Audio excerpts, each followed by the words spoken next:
BBA, BCA, BCom computer కోర్సులో 100% placement లభించే ఏకైక డిగ్రీ కాలేజ్ కూకట్పల్లిలోని i3 డిగ్రీ కాలేజ్ 8367215215. నమస్తే రమగారు. నమస్తే జయ. రమగారు, ఏదైనా మంచి విచిత్రమైన కథ ఏదైనా ఉంటే చెప్పండి. నిజానికి ఇది బేతాళ కథే, కానీ మనం మామూలు కథగా చెప్పుకుందాం. ఎందుకంటే నేను సాటిస్ఫై అవ్వాలి ఆ క్వశ్చన్ తోటి, ఆ ఆన్సర్ తోటి. అందుకని బేతాళుల్లో నుంచి తీసేసి మామూలుగా చెప్పుకుందాం. అట్లా మేము చిన్నప్పుడు అలా చాలా చేసేవాళ్ళం. మన ఇష్టం. అదే, పూర్వం ఒక భూస్వామికి ఒక కొడుకు ఉండేవాట. మరి పేరు సమయస్ఫూర్తి. బాగుంది. అయితే ఈ సమయస్ఫూర్తి ఏమైతే పని చేసేవాడు కదా, తెలివిగా ఉండేవాడు. వాళ్ళ నాన్నవాడు ఎప్పుడు పోటాడుకుంటూ ఉండేవాళ్ళు. నువ్వు తెలివి గలవాడివి, పని చేయాలరా, వ్యాపారం చేయాలరా అనేవాడు. బాగా డబ్బులు గలవాళ్ళు. వ్యాపారంలో ఈ అబ్బాయికి ఆసక్తి లేదు. వీడికి ఏదో చేసేయాలి, ఎక్కడికో వెళ్ళిపోవాలి, ఆ కొండకేయాలి, గోడకేయాలి, అలాంటివే ఉండేవి. ఓనాడు చాలా యుద్ధం అయింది. వాళ్ళ నాన్నకి వాడికి వాగ్యుద్ధం జరిగింది. వాడు పిల్లలందరూ చేసినట్టే వాకౌట్ చేశాడు ఇంట్లో నుంచి. చేసి అలా సముద్ర తీరం వైపుకి వచ్చాడు. వాళ్ళ ఇళ్ళకి సముద్ర తీరాలు ఉన్నాయి. వైజాగ్ లాంటి ఊరు అనమాట అది. సముద్రం వైపు సముద్ర తీరంలో నడిస్తే ఇక ఈ చికాకులు తగ్గుతాయి, చల్లని గాలి వాతావరణానికి. వాడు అలా నడుస్తుంటే వాడికి ఏమనిపించింది, అబ్బా ఎంత సముద్రం ఉంది, ఊళ్ళని పడవలు వెళ్తాయి ఇక్కడి నుంచి, దేశాంతరం వెళ్ళిపోకూడదు నేను, ఈ గోలేమిటి ఈ ఊళ్ళో, ఎంతసేపు అన్నీ సాగుతాయి కానీ నాన్న ఎంతసేపు తిడతాడు, ఖాళీగా ఉన్నావంటాడు, పని చేయమంటాడు, ఆ పని ఏదో ఇక్కడెందుకు చేయాలి, ఎక్కడైనా చేద్దాం అనుకుని ఆ దేశాంతరం వెళ్ళటం గురించి ఆలోచిస్తూ రోడ్డు మీద ఉన్నవాడు కదా టటా పోయి అలలకి దగ్గరగా ఒక ఎత్తుగా రాళ్ళు ఉంటే ఆ రాళ్ల మీదకి పోయి నుంచున్నాడు. నుంచుని కాసేపు కాళ్ళు లాగవు, ఒక గట్టు మీద కూర్చున్నాడు. ఉండి ఒక్కో అలా వచ్చి ఆ కొండరాళ్ళకి తగులుతోంది. ఆలోచిస్తున్నాడు. వేరే దేశం వెళ్తే జీవితం వెళ్ళడం మనం ఊహించుకుంటాం కదా. ఇంతలో ఏమింది, వెనకాల ఏదో సందడి వినపడింది. గుంపుగా బోళ్ళని పిశాచాలు వచ్చి వీడి వెనకాల నుంచుని. వీడంత భయస్థుడుగా, చిన్నపిల్లలకు ఒక తెంపర్తనం ఉంటుంది చూడు, పిరిగ్గా ఉండరు. సంసారాల మీద పడ్డాకి పిరికితనాలు వస్తాయి మగపిల్లలకి. ఏ బరువు బాధ్యత లేని వాడికి ఏ భయము లేదు. అమ్మో అదేమైపోతాయి ఇదేపోతే టెన్షన్ లేదు కదా. బరువు బాధ్యతలు లేని వాళ్ళకి పిరికితనం ఉండదు. వాడు చూస్తున్నాడు, వీళ్ళు ఏం చేస్తాయా ఇవన్నీ, ఈ పిశాచాలన్నీ చక్కగా ముసుగులేసుకుని నిలబడినాయి, నాకో గుర్రం, నాకో జీను, నాకో గుర్రం, నాకో జీను అని అరుస్తున్నాయి. అరుస్తుంటే సడన్గా వీడు చూశాడు, ఓ గుర్రము ఓ జీను వచ్చినాయి ఒక్కోదానికి. వీడేమనుకున్నాడు, అదేదో బాగుందని వాళ్ళది గుంపులో చేరిపోయాడు వీడు కూడా. ఈ వాడి దగ్గర ఓ తలపాగా ఉంది, దాన్ని కొంచెం వదులుగా లాక్కున్నాడు. వెనక నుంచి చూస్తే వీడు కూడా వాళ్ళతో ఉన్నట్టే ఉంది. నాకో గుర్రం జాకో జీను అని అరిచాడు. అరవంగానే వీడికో గుర్రం వీడికో జీను వచ్చింది. ఆశ్చర్యపోయాడు. గుర్రం ఎక్కేసేసరికల్లా ఏం సమయస్ఫూర్తి, నువ్వు కూడా మాతో వస్తావా అని ఒక ముసలి పిశాచం అడిగేసరికల్లా వస్తాను అన్నాడు. ఎక్కడికి వెళ్తున్నారు మీరంతా అన్నాడు. సముద్ర మధ్యంలో ఒక రాజుగారి ఇల్లు, ఆ రాజకుమార్తెకి పెళ్ళి అవుతాను, ఆ పెళ్లి చూడ్డానికి వెళ్తున్నాం, నేను కూడా వస్తా అని వాళ్ళ వెనకాల సముద్ర గర్భం అని వీడు కూడా అరిచాడు. ఇవన్నీ గుర్రాలు ఎగిరినాయి, వీడి గుర్రం కూడా ఎగిరింది ఆ జీన్ మీద. జీన్ వేసుకుని దాని మీద వీడు కూర్చున్నాడు, వాళ్ళతో పాటు పోయేసరికల్లా ఒక పెద్ద మండపం, బోళ్ళంతమంది జనాలు, గందరగోళంగా బోళ్ళంతమంది ఉన్నారు. సరే ఇక్కడ పెళ్ళి, అందరూ వచ్చి జనాలు తిరుగుతున్నారు, వీళ్ళు కూడా పోయి అక్కడ నుంచున్నారు. ఈ పిశాచాలు ఎవరికంటా వాళ్ళ మధ్యలో ఉన్న సమయస్ఫూర్తిని ఎవరూ చూడలేదు. సరే ఇదేదో బాగుంది, ఇంత ఇల్లా, సముద్ర గర్భంలో ఇంతంత బిల్డింగులు ఉంటాయా, ఇంత ఇవి ఉంటాయా, ఇంత అవి ఉంటాయా అంటే ఆ ఉంటాయి అన్నాడు. ఇంతకీ పెళ్లి కూతురేది అన్నాడు. అదిగో ఆ చూడు, ఆ గుంపు మధ్యలో వధువు వేషంలో ఉంది, కళ్యాణ బొట్టు పెట్టుకుంది పిల్ల చూడంటే, ఆ పిల్లని చూసి వీడు నిర్ఘాంతపడి ఎంత అందంగా ఉందో, ఎంతో బాగుంది. వీడు ఆశ్చర్యపోయాడు, ఎంత అందంగా ఉందని. కానీ వీడు అలాగే చూడగా వీడికి తెలిసింది ఆ పిల్ల కంట్లో ఇచ్చి నీళ్లు గారుతున్నాయి. అదేమిటి ఏడుస్తుంది పెళ్లి కూతురు అని అడిగాడు ముసలి పిశాచాన్ని. ఏడవకేం చేస్తుంది, ఆ అమ్మాయికి ఇష్టం లేని పెళ్ళి అని చెప్పింది పిశాచం. ఆ పెళ్లి తప్పించడానికే మనం ఇక్కడికి వచ్చాం. ఇక్కడంతా ఉత్సాహంగా కేరింతలు కొడుతుంది, ఇది ఒకటే ఎందుకు ఏడుస్తోందని వీడికి డౌట్ వచ్చింది. అడిగేసరికి వాడదన్నాడు, అయ్య బాబాయ్ పెళ్లి తప్పించడమే అన్నాడు. అవును, ఎందుకు ఇష్టం లేదంటే వాళ్ళ నాన్న ఈ పెళ్లి కుదిర్చాడు 3 ఏళ్ల క్రితం. ఆ పిల్లకి పెళ్లి చేసుకోవడం ఇష్టం లేదు, అబ్బాయి అంటే నచ్చదు. దానికి నచ్చక ఏం చేసింది, ఇంకా చిన్నపిల్లని కొంచెం వయసు వచ్చాక చేసుకుంటానని 3 ఏళ్ళుగా టలాయించింది. 18వ ఏడు వచ్చింది, పెళ్లి కుదిర్చేశాడు. ఏ పిశాచాలైనా నా పెళ్లి తప్పించకూడదా అని రోజు ప్రార్థిస్తుంది. పెళ్లి తప్పించడానికి వచ్చాం. బాగుంది అనేసరికి సరేననుకున్నాడు. సరే పెళ్లి కూతురిని మండపంలోకి ప్రవేశపెట్టండి. ఎలా తీసుకెళ్తాయి పిశాచాలు? చూస్తున్నాడు వీడు, వాళ్ళతో పాటే ఉన్నాడు కదా. ఆ, మండపంలోకి పెళ్లి కూతురు ఏంటంటే అవతల మండపంలో ఉన్న పెళ్లి కూతురు ఈ కొబ్బరికాయ పుచ్చుకుని నడిచొస్తారు. ఇంకా ఎవరో 5-6 ఆడంగులు ఉన్నారు చుట్టూ. మామూలుగా పెళ్లి కూతురు చుట్టూ ఉంటారు చూడు అట్లా. ఈ పిశాచాల్లో ఒకటి అలా వెళ్ళి, అది ఎవరికీ కనపడదు, రాకుమార్తెకి కాలడ్డం పెట్టింది. ఆ అమ్మాయి కాస్త దభేల్మని ముందుకు పడింది. పడంగానే ఇంకో పిశాచం వెళ్ళి ఒక దుప్పటి లాంటిది కప్పేసింది. మిగిలిన జనాలంతా ఏదో కంగారు పడ్డారు.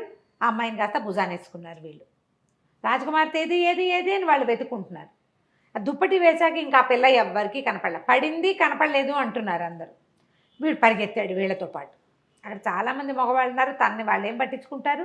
ఆ పిశాచాలని గుంపుగా పరిగెత్తుంటే వాళ్ళ వెనకాల పడి పరిగెత్తుకొచ్చేసాడు. పరిగెత్తుకొచ్చాక ఆ ముసలి పిశాచం మొదటే చెప్పింది, మనం రాకుమార్తెని తీసుకొచ్చేస్తాము. తీసుకొచ్చేసినప్పుడు అది అమ్మాయిని తీసుకురావడానికి నీ గుర్రం ఎక్కించుకో. ఎందుకంటే మేము పిశాచాలం కదా, మేము పట్టుకోవడానికి మా దగ్గర ఏమి ఉండదు, శక్తి ఉండదు కదా మాకేమే. అంటే అవి ఇట్లా గాలిగా తిరుగుతాయి. ఏదైనా వస్త్రం వేసుకుంటే వస్త్రం గాల్లో ఎగురుతూ ఉంటుంది, శరీరం లేదు కదా. నీ గుర్రం మీద కూర్చోబెట్టుకో, ఆ అమ్మాయికి ఆధారం ఉంటుంది, నిన్ను పట్టుకుంటుంది. లేకపోతే సముద్ర మధ్యంలో పడిపోతుంది, సముద్రం దాటించేద్దాం, నీ గుర్రం ఎక్కించుకోమన్నారు. సరే ఈ మోసుకొచ్చాక నాకో గుర్రం నాకో జీను అని అరవంగానే ఓ గుర్రము ఓ జీను వచ్చినాయి అందరికీ. వీడికి వచ్చినాయి. ఆ రాకుమార్తెను ఎత్తి వీడి గుర్రం మీద కూర్చోబెట్టాడు. ఈ గుర్రం ఎగురు పద మా సముద్ర తీరానికి అనగానే గుర్రాలన్నీ లేచినాయి పైకి. కుర్రాడికి ఏమనిపించింది సమయస్ఫూర్తికి, అయ్యో ఇప్పుడు తీసుకొచ్చి దింపేస్తే వీళ్ళకి పట్టుకోవడానికి ఆధారంగా హ్యాండిల్లాగా వచ్చినట్టున్నాను నేను. ఇంత అందమైన పిల్ల పిశాచాల పాల్పడిపోదు వృధాగా. అదేమో మనిషి, అది పైగా చాలా అందంగా ఉంది. చిన్నపిల్ల 18 ఏళ్ళది, పెళ్లి కూతురు, రాకుమార్తె. పిశాచాలు ఏం చేసుకుంటాయి దాన్ని అనిపించి దాన్ని తీసుకెళ్ళిపోదాం అనుకున్నాడు. ఆ గుర్రం సముద్ర మార్గంలో ఉండగా వాడికి ఊహ తట్టింది. ఎప్పుడైతే ఆ కొండలాగా ఉన్న చోట సముద్రం తీరంలో కొండలే ఉంది కదా, ఆ కొండ మీద దిగ్గగానే పిశాచాలు గబగబా వచ్చాయి రాకుమార్తెను దింపడానికి. వీడు ఒప్పుకోలే. దూరంగా ఉండండి అని గట్టిగా ఆంజనేయ దండకం చదివాడు. ఆంజనేయ దండకం చదివి పిశాచాలని బెదిరి వెనక్కి నించుంది. నేనే తీసుకెళ్ళిపోతాను అన్నాడు. అనేసరికల్ పిశాచాలనే, అమ్మా మళ్ళీ మోసం చేస్తావా, నీకు తగిన శాస్తి అవుతుందిలే, అయితే ఏందన్నాడు. తగిన శాస్తి అవుతుందంటే ఏదైతే అదో చూసుకుందామని ఆ అమ్మాయిని భుజాన్ని వేసుకుని ఆ కొండ దిగేశాడు. ఆ పిల్ల స్పృహలో లేదు, ఆ దుప్పటి తీసి పక్కన పారేశాడు. చాలాసేపటి దాకా స్పృహలోకి రాల. ఏం చేశాడు, తాము ఇంటికి వెళ్ళకుండా తనకి తెలిసిన ఒక పూజారి గారి ఇంటికి తీసుకుపోయాడు ఆ పిల్లని. సముద్ర తీరంలో దొరికిందని, మీ దగ్గర ఉంచండి, రేపు పొద్దునే వస్తానని. ఇదంతా రాత్రికే వేళ కదా జరిగింది. అర్ధరాత్రికి చేరాడు వాళ్ళ ఇంటికి. అక్కడ అమ్మాయిని అప్పచెప్పి ఇంటికి వచ్చేసాడు.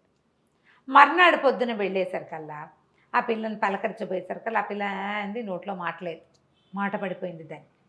పిశాచాలు ఏమైనా నీకు తగిన శాస్తి అవుతుందన్నారుగా, ఏం చేయాలో తెలీదా. ఆ పిల్లని పంపడం ఎలాగో తెలీదు, ఉంచుకోవటం ఎలాగో తెలీదు. దానికి మాటామంతి లేదు. ఏదో మాట్లాడుకుని డిస్కస్ చేసి నన్ను పెళ్లి చేసుకో, మా ఇంట్లో ఉండు, ఏదైనా అడగాలంటే అదేమీ చెప్పలేదు. ఇంకేం చేస్తాడు. సరే తండ్రి ఇంటి దగ్గర నుంచి కొంచెం డబ్బులు తెచ్చి ఈ పూజారి గారికి ఇచ్చి ఈ అమ్మాయిని భద్రంగా చూసుకోండి, చూద్దామన్నాడు. రోజు పోయేవాడు ఆ పిల్లని కలవటానికి. ఆ పిల్ల పూజారి గారి ఇంట్లో ఉండి ఏదో దేవాలయానికి పనిచేస్తూ ఇష్టం లేని పెళ్లి తప్పించుకుంది. కానీ తన ఇంటికి ఎలా వెళ్ళాలో తెలీదు, ఎవరింటికి వెళ్ళాలో తెలీదు, నోట్లో ముక్కలేదు దానికి. అయ్యో ఇక్కడే ఉండిపోయింది. రోజులు గడవగా వీడు కొంచెం బుద్ధిమంతుడు అయ్యాడు, సమయస్ఫూర్తి అనుకుంటున్నాడు వాళ్ళ నాన్న. వాడి ఇంటి పట్టు ఉండటం, సాయంకాలం అయ్యేసరికి ఒకసారి అలా బయటకు వెళ్ళి మళ్ళీ తిరిగి వచ్చేయటం, ఖర్చులు జాగ్రత్తగా పెట్టడం. ఇప్పుడు ఈ పిల్లాడి అట్రాక్షన్ అంతా అమ్మాయి. ఇలాంటి అట్రాక్షన్లు ఏర్పడ్డ పిల్లలు బుద్ధిమంతులు అయిపోతారు ఆటోమేటిక్గా. తండ్రి బాధ్యతగా ఉండమంటే బాధ్యతగా కూడా ఉంటున్నాడు. సరే పూజారి గారికి డబ్బు ఇచ్చి ఆ పిల్లని కాపాడాడు. సంవత్సరం తిరిగాక వీడికి ఒకరోజు సడన్గా స్ట్రైక్ అయింది. అరే ఇదే రోజు నేను ఈ అమ్మాయిని తెచ్చింది,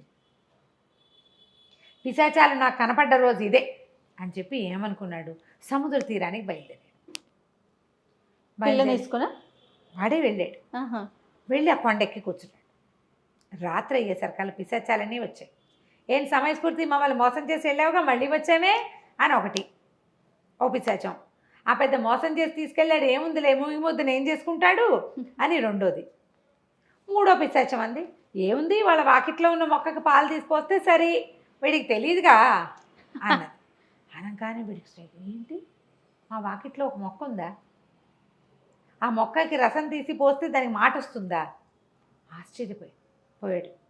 పిల్ల పిశాచాలండి, నాకో గుర్రం నాకో జీను అని అరిచి అందరికీ గుర్రాలు జీన్లు వచ్చినాయి. ముసలి పిశాచంతో సహా ఎక్కెళ్ళిపోయాను. వీడు గబగబా దిగొచ్చేసాడు. ఇంటికి వచ్చి పడుకున్నాడు. రాత్రిపూట ఏం కనపడుతుంది?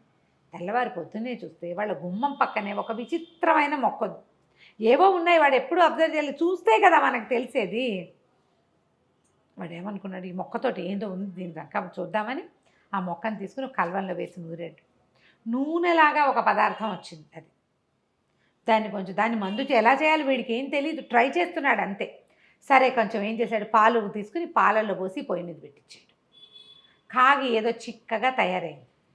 వాడికి భయం వేసింది, ఆ పిల్లకి ఇస్తే ఏమైపోతుందో. అది మూగిదైనా ఏదో మనిషిగా ఉంది కదా, మనమే చూద్దాం అనుకున్నాడు. ఏం చేశాడు, సాయంకాలానికి జరిగింది ఇది అంత. ఆ కాచిన పాలలో ఇంతెత్తి గొంతులో పోసుకున్నాడు, పడుకున్నాడు. గాఢంగా నిద్ర పట్టింది. పొద్దున్న లేచేసరికి చాలా బలం వచ్చిన ఫీలింగ్ వచ్చింది. అంటే దాంతో ఏం అవ్వదు, ఇబ్బంది లేదు, అమ్మాయికి ఏదైనా జరుగుతుందేమో చూద్దామని ఆ పాలు పుచ్చుకుని ఆ పూజారి గారి ఇంటికి పోయాడు. ఆ పిల్ల వీడి కోసం 2 రోజులు అయిపోయింది. ప్రతిరోజు సాయంత్రం వచ్చేవాడు. ముందు రోజు సాయంత్రం ఏమో పిశాచాలను చూడడానికి వెళ్ళాడు, మర్నాడు సాయంత్రం పాలు తాగి పడుకున్నాడు. 3వ రోజు సాయంత్రానికి వచ్చాడు. ఆ అమ్మాయి పాపం వీడు రాలేదని వెయిట్ చేస్తుంది. రోజు మనిషిని చూసే అలవాటు ఉంటే బెంగ పెట్టుకోరు. చూసేసరికి ఆ అమ్మాయి తన కోసం ఎదురు చూస్తుంది అనేసరికి వీడికి అర్థమైంది, ఈ పిల్లకి నేనంటే ఇష్టమని. సరే ఆ మంది ఇచ్చేవి తాగమన్నాడు. ఆ పిల్ల తాగేసరికి దానికి మాటలు వచ్చేసి ఆ సంతోషించి సమయస్ఫూర్తి వాళ్ళ పూజారి గారికి చెప్పి అక్కడి నుంచి వాళ్ళ నాన్నకి ఒక పిల్లని ప్రేమించాను, పూజారి గారి పిల్ల అని చెప్పి వాళ్ళ నాన్న ఎవరో ఒకళ్ళు బుద్ధిమంతులు అయితే చాలు, మంచివాళ్ళు అయితే చాలు, వీడికి పెళ్లి చేయడానికి అనుకున్నాడు.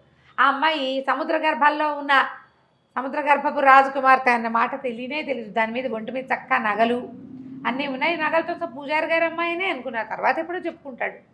తీసుకెళ్ళి లక్షణంగా పెళ్లి చేసేసుకున్నాడు. హాయిగా ఉన్నాడు. కథ కంచికి మనం ఇంటికి. భలే ఉంది రమ్మగారు. నమస్తే. నమస్తే.